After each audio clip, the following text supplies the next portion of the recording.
Práticas Bíblicas, estudo número 13. A Igreja, uma opção pela obediência, baseado no texto de Atos, capítulo 1, versículo de 1 a 11. Introdução.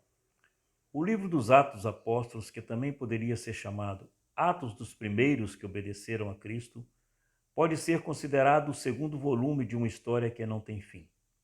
É a única obra do Novo Testamento que se apresenta como a continuação de outra. Seu primeiro volume é o Evangelho de Lucas. Seu ensino é que a vida de Jesus continua em sua igreja.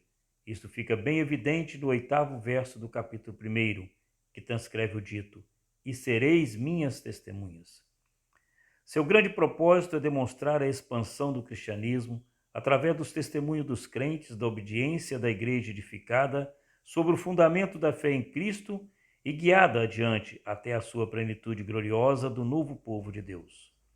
O último capítulo de Atos, que narra a chegada de Paulo em Roma, sua pregação aos judeus residentes naquela cidade e sua reafirmação do propósito divino de fazer o evangelho conhecido aos gentios, versos 28 e 29, é apenas a interrupção de um texto que continua a ser escrito por meio da vida dos verdadeiros cristãos até os dias atuais.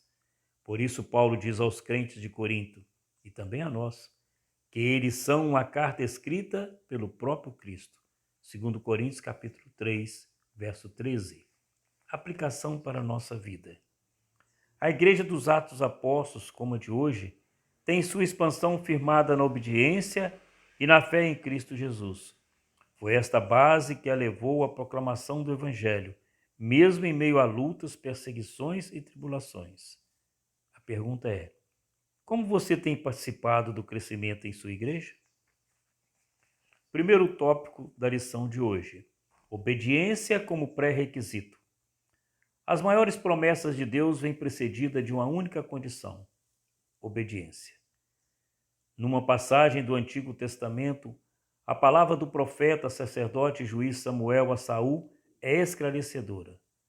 Ao perceber que Saul, rei de Israel, com pretexto de oferecimento de holocausto, havia se apoderado dos rebanhos de Amaleque, acerca dos quais o Senhor dera ordens expressas quanto à sua destruição, Samuel afirma a Deus: importa mais obediência do que o sacrifício. O apóstolo Paulo desenvolve toda uma teologia a respeito da obediência, ao apresentar Cristo como o servo obediente e o único por meio de quem há possibilidade de justificação, conforme Romanos capítulo 5, verso 19. A desobediência de um, Adão, trazendo condenação, contrasta com o ato de obediência de outro, Jesus Cristo, portador de salvação e vida. Jesus condicionou o revestimento com o Espírito Santo e o consequente poder para testemunhar a obediência durante o compartilhamento de uma refeição com os seus discípulos. Atos, capítulo 1, verso 4 e 5. Muitos não obedeceram à determinação do Mestre ressurreto. Paulo, discorrendo sobre o assunto, diz que mais de 500 irmãos viram o Mestre após a ressurreição.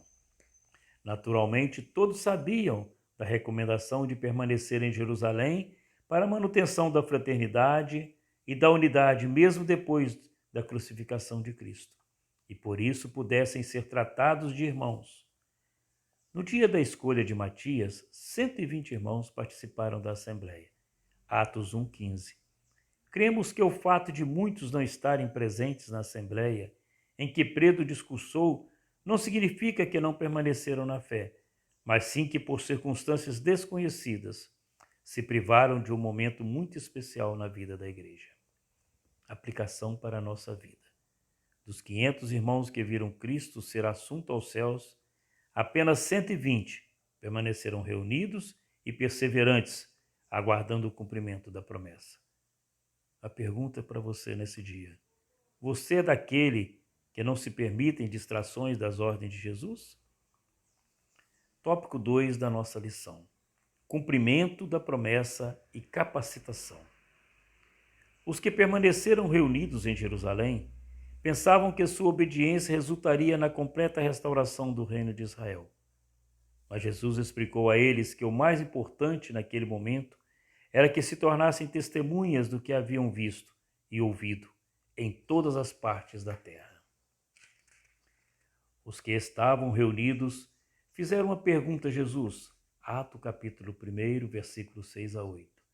Os crentes não sabem tudo. Era o caso do grupo em torno de Cristo ressurreto. Eles ainda pensavam em um reino secular, queriam a certeza de uma restauração para Israel, uma libertação do jugo romano.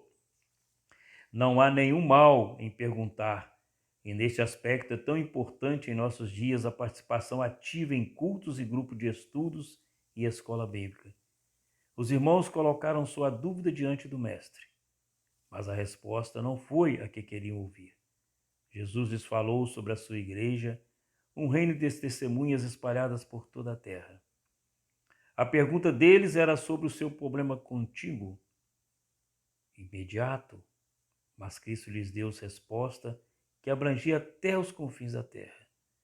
A missão era ser suas testemunhas, tanto em Jerusalém, seu contexto imediato, como na Judéia e Samaria, seus compatriotas e vizinhos de fé duvidosa e religião concorrente, e até num contexto remoto, aos fins da terra, onde provavelmente ainda não passara na cabeça daquela geração testemunhar. Este era um privilégio concedido primeiramente àqueles que obedeceram e receberam a virtude do Espírito Santo, como está narrado em Atos 1:8 e 4:33. Posteriormente, Paulo afirmou a respeito de si que tinha a missão de testemunhar em todo o tempo a todos que pudessem ser alcançados por sua voz, evidenciando a extensão pela graça divina do privilégio e da obrigação de testemunhar. Aplicação para a nossa vida. A Igreja do Senhor coube o privilégio de testemunhar em obediência à ordem de Jesus, conforme a grande comissão, Mateus 28, 18 e 19. Tanto no contexto imediato ou urbano, como no contexto nacional e mundial. Como você está exercendo este privilégio? Você é missionário urbano, nacional ou mundial? Considerações finais. Assim como partiu gloriosamente, causando espanto e admiração aos discípulos, gloriosamente Cristo voltará. Esse evento deve ser motivo de alegria para todos os que pertencem à sua igreja. Os crentes da igreja de Atos Apóstolos, os primeiros a obedecer a Cristo, independentemente das circunstâncias, receberam a bênção prometida, porque se mantiveram como servos, não exigiram direitos e nem se utilizaram de fórmulas mágicas, chavões ou palavras de ordem para conseguir bênçãos, características tão comuns aos crentes em nossos dias. Apesar das dúvidas que tinham sobre o reino de Deus, perseveravam, permaneceram. Tornaram-se testemunhas fiéis, tanto no contexto local, como em toda a extensão de seu país e até nos confins da terra, conforme nos relata Atos 8, versículo 1 e 4 a 6. A certeza da segunda vinda de Jesus foi para eles motivação e alegria no desenvolvimento de sua missão. Que Deus nos abençoe.